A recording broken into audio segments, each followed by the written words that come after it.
have a very special guest. He is Jimmy Kelly, the president and CEO of Fight On Entertainment. He's based out of Long Island, New York, which is why I have my Mets cap there just to rub it in his face. Are you a Yankee fan or a Mets fan? Not really a baseball fan, but I prefer the Yankees. Okay, well, there you go. You're on my enemy list. And the company's first feature film, In Critical Condition, a crime action movie which he wrote, directed, and produced on his own, was distributed worldwide. I did see it. It's an excellent film.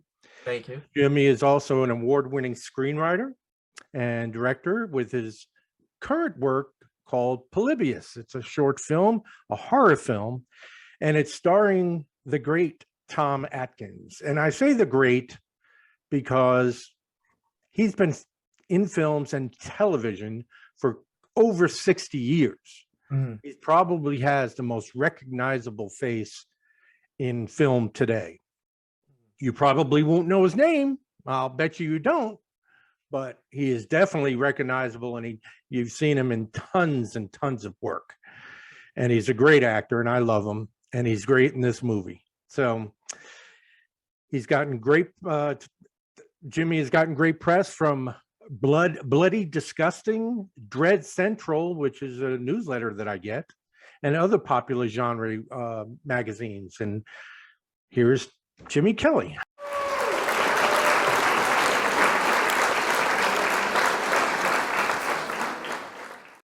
I'm sure my following is very interested in knowing how a first-time director writes his own screenplay, directs it, and then funds it himself in critical condition. It's basically a crime, action, mafia, low-level mafia type of movie story, and low budget. But when you're funding it yourself, it's almost every penny you have. And for what you had, for what you used, you really squeezed everything out of every penny. Thank you. The cast was fabulous. And so tell us a little bit how that came about. So I was in my last year of college at the University of North Carolina School of the Arts, and we were trying to determine thesis films, and I wrote a story about a young girl who's dating a druggie and how she sleeps with a man and then tries to rob said man for the druggie who works for this like big time mob boss. And it wasn't really the school's cup of tea.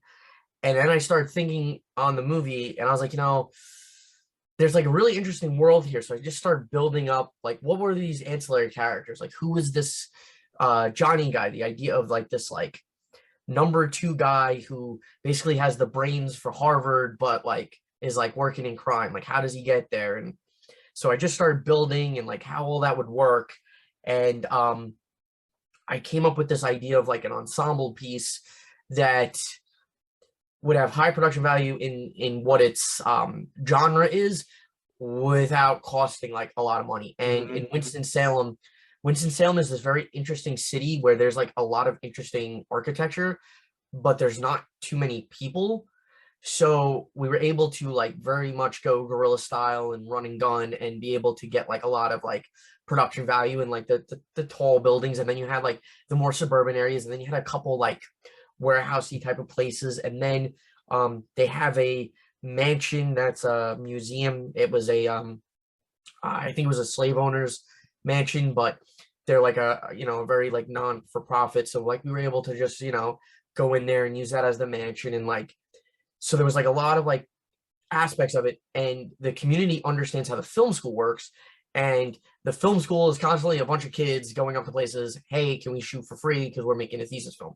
So they already had like an understanding of that. So then I was like, well, I'm actually like a legit production. What can we do to like make you feel better? And then Jane Franco was supposed to shoot an Emilia Clarke stripper movie, and he canceled the movie, but the strip club was still like slated to have it. So that's how we got like the strip club. Was I found them out. I said, well, you're not going to get a Jane Franco movie, but you can get this one. So there was like a lot of like That's little things that just kind of fell into place. that's really a brilliant way of working it. Now, you say you were you still a student at that time and just making a personal movie, your private personal Um, production, so or I was basically all of pre-production was my senior year, and then like a month before graduation, we like started filming, and then the summer after graduation, we completed filming. so? The reason why I ask is because I think that's a brilliant way for any filmmaker Mhm. to kind of take advantage of a local film school that is, Yeah, they commonly have students doing this, and just act like one of the students. And you called it guerrilla style, and that's exactly what it is, using a mhm. courthouse staircase, outside Right. the stairs to represent something, something Yeah, and else. you just gotta know, you gotta understand what the rules are in regards to filming and how to get around them. So like we were shooting, there's like the scene where Johnny like walks up to like a building at night. And he's like rolling up his sleeves. Well, when we were at that building, there was nobody there, but there was security. So when security came out, they go, you're not really supposed to film here. Well, prior to that, there's like the shot in the movie where he like throws something out and it's like just like an insert shot. Mhm. So I said, "Oh, we're not shooting the building, we're shooting this." And I showed them the footage. So they never knew about the other shot because they only saw that.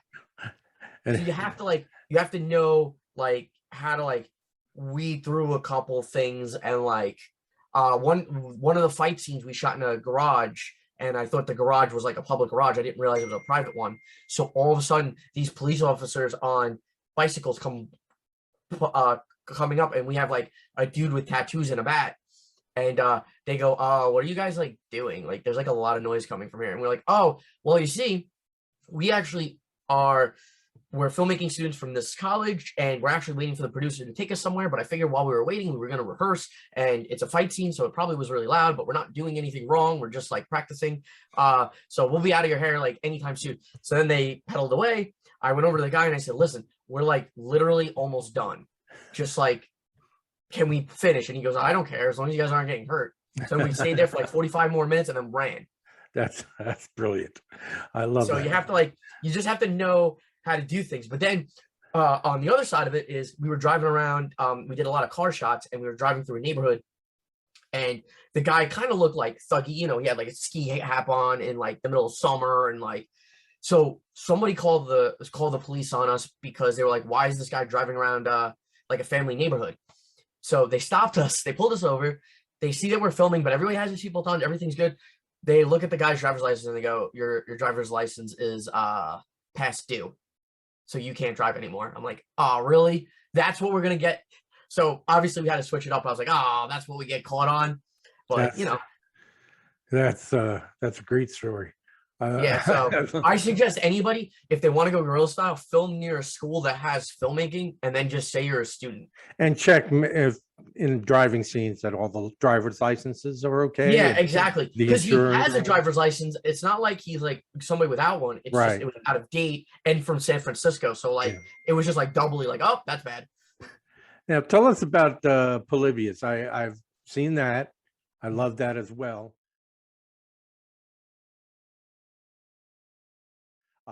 Interesting story, interesting background. Why don't you tell us about that?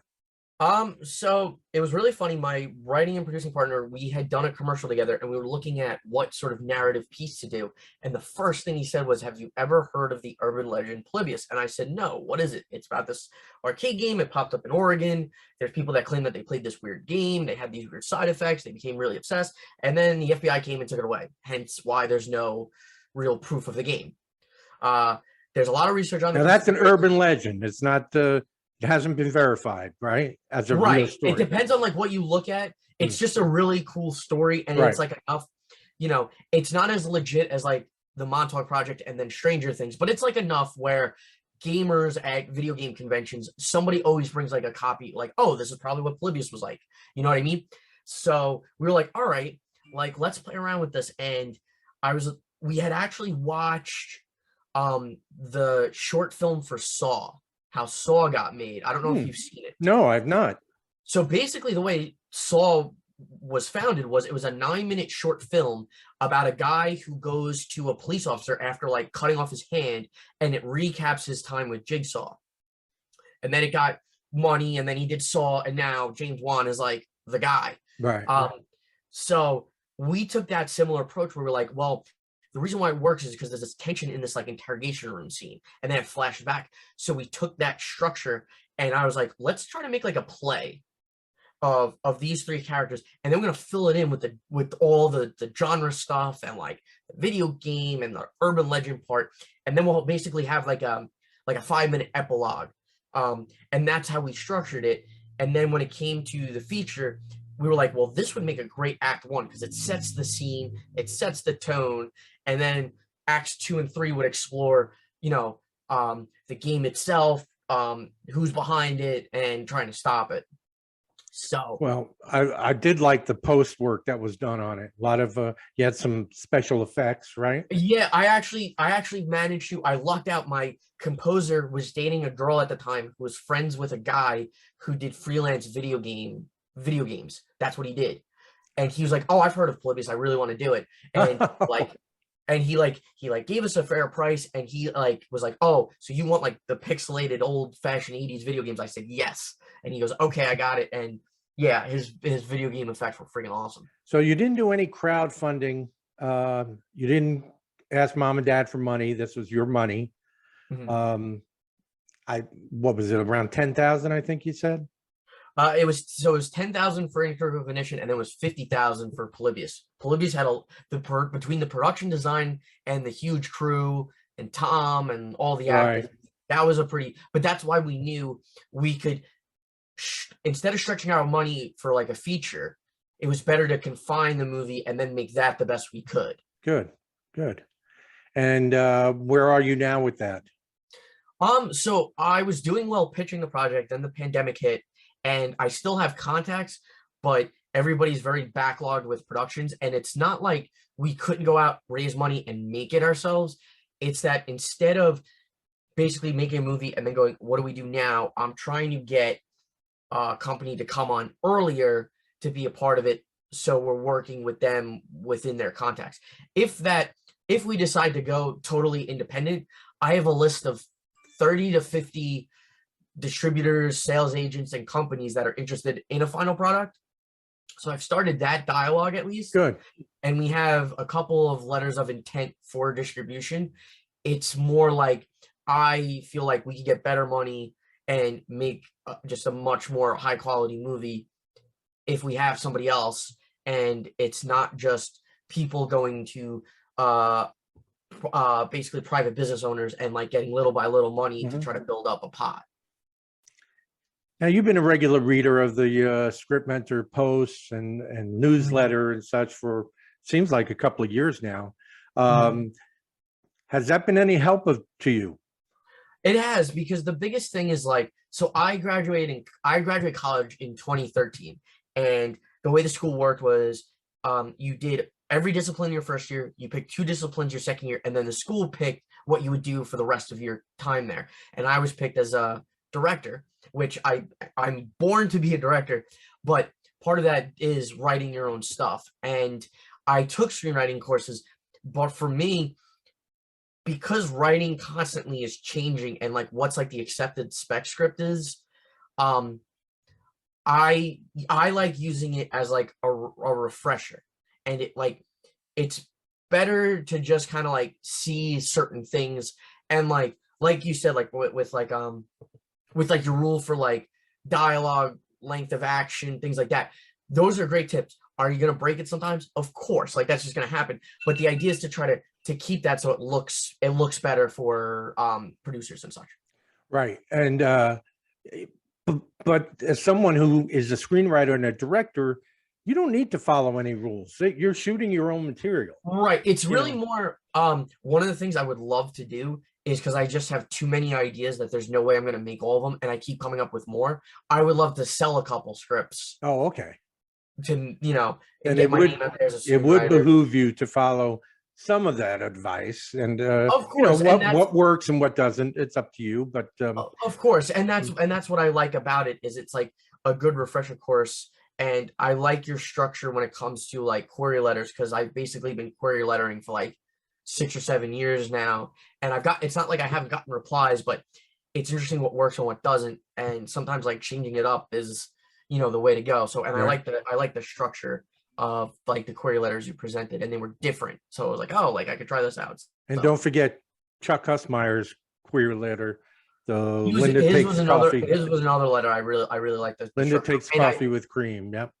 yeah, and I like the log line structure because log lines change no matter the project, but it's like you need to have the basic rule, and then if you're gonna break it, you have to understand why you're breaking it, how you're breaking it, and if it actually works. Because you can break rules, but you can't break them if you don't even understand them. Right. If you're just like, oh, I'm gonna do 5 lines of dialogue because I just want him to speak, it's like, well,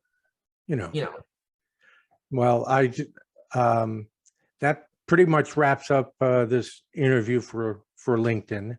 I want other filmmakers, budding directors and such, to look for your work, both in Critical Condition and Polybius. I highly recommend it. And also to reach out to you and network with you and pick your brain. And because you're based in Long Island, but you've not stayed there. You've traveled. Mhm. And you have a very successful production company there doing commercials and things of that nature, which helps fund, I suppose, these other projects. But you have a wide net of. I know Stephen Shore works with you as an actor on most of your things. Austin Fry was highly, he was critically acclaimed in he's Critical another one Condition. where He won a few awards. I actually have another project for him. It's just it's a higher budgeted horror short which will require puppeteer work. So once I get some money, I'm gonna shoot that with him. He's actually really looking forward to it. It's really funny. I posted like the log line on my website, and he actually like reached out to me without me even saying anything. He's like, I want to do that. I was like, cool, because I was kind of thinking of you anyway. So let me go. We'll go ahead and end this now. And again, this is Jimmy Kelly with Fight On Entertainment. And thank you very much, Jimmy. And we'll talk again real soon. Sounds great, Gino. Thank you.